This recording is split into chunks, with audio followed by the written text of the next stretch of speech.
Today is Friday, July 17. So Hezekiah, in our first reading, realizes he's about to die, and he weeps bitterly. Jesus, about to raise Lazarus, weeps publicly.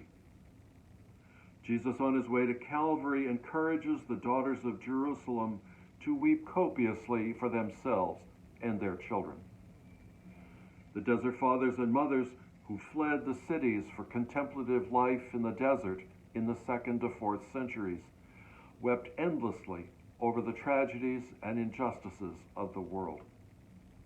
St. Ignatius wept uncontrollably out of love for God, knowing that these tears were God's gift to him, a gift that carried divine love. Weeping is much maligned in our culture, even though there's much to lament. Endless streams of human beings around us suffer tragedy, injustice, and death. Today's psalm reminds us that we will all die, perhaps years from now, perhaps tomorrow, or next Tuesday. Read the headlines.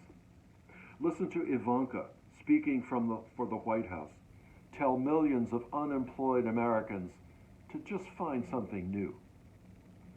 Can you hear Marie Antoinette telling millions of French people to eat cake? My latest tragedy?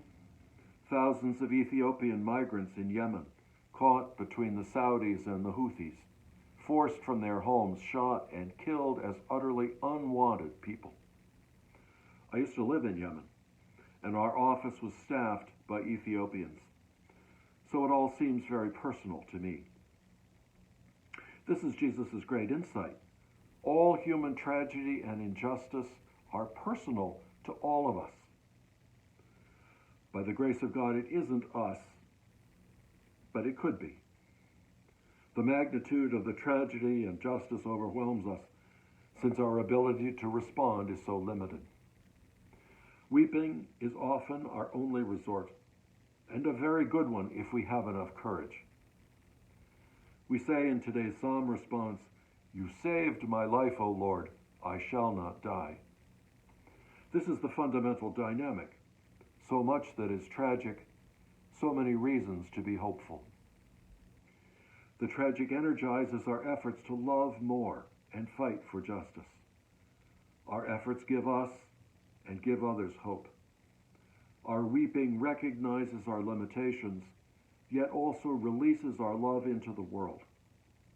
Today, let's offer our efforts and our weeping to the source of all hope, the God who made heaven and earth.